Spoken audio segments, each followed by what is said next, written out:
बिहारमध्ये एनडीएला तिप्पट यश। बिहारमध्ये भाजप पहिल्यांदाच नंबर 1 पार्टी बनण्याची शक्यता। 92 जागांवर आघाडी घेत भाजप पहिल्या क्रमांकाच्या दिशेने, तर 79 जागांसह नितीश कुमारांचा जेडीयू दुसऱ्या नंबरवर।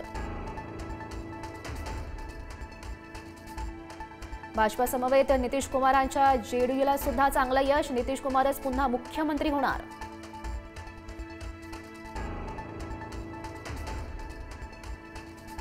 तेजस्वी यादव यांच्या राज्यासह काँग्रेसला मोठा फटका। गेल्यावेळी 75 जागांसह पहिल्या क्रमांकावर असलेल्या आरजेडीची 35 जागांवर घसरण। काँग्रेसची 19 वरून 6 जागांवर घसरगुंडी।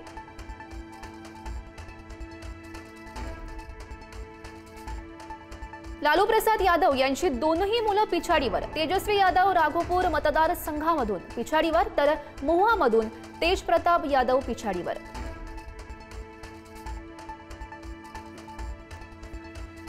चिराग पासवान यांच्या लोक जनशक्ती पार्टीची एनडीएला चांगली साथ। 22 जागांवर लोजपाचे उमेदवार आघाडीवर।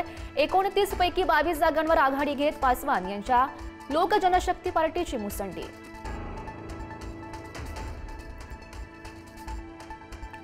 पंतप्रधान नरेंद्र मोदी संध्याकाळी भाजप मुख्यालयामध्ये जाणार। बिहारमधील एनडीएच्या विजयानंतर मोदी कार्यकर्त्यांना संबोधित करणार।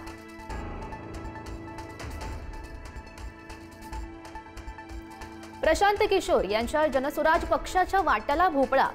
एकही उमेदवार शर्यतीत नाही।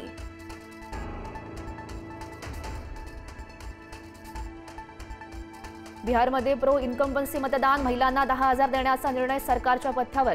एनडीएच्या वाट्याला 50% आसपास मतं। महाराष्ट्रामध्ये उद्धव ठाकरे मुख्यमंत्रीपदाचे उमेदवार असते तर परिस्थिती वेगळी असती। तीच चूक काँग्रेसने बिहारमध्ये केली। ठाकरेंच्या शिवसेनेच्या अंबादास दानवेंकडून कानउघडणी।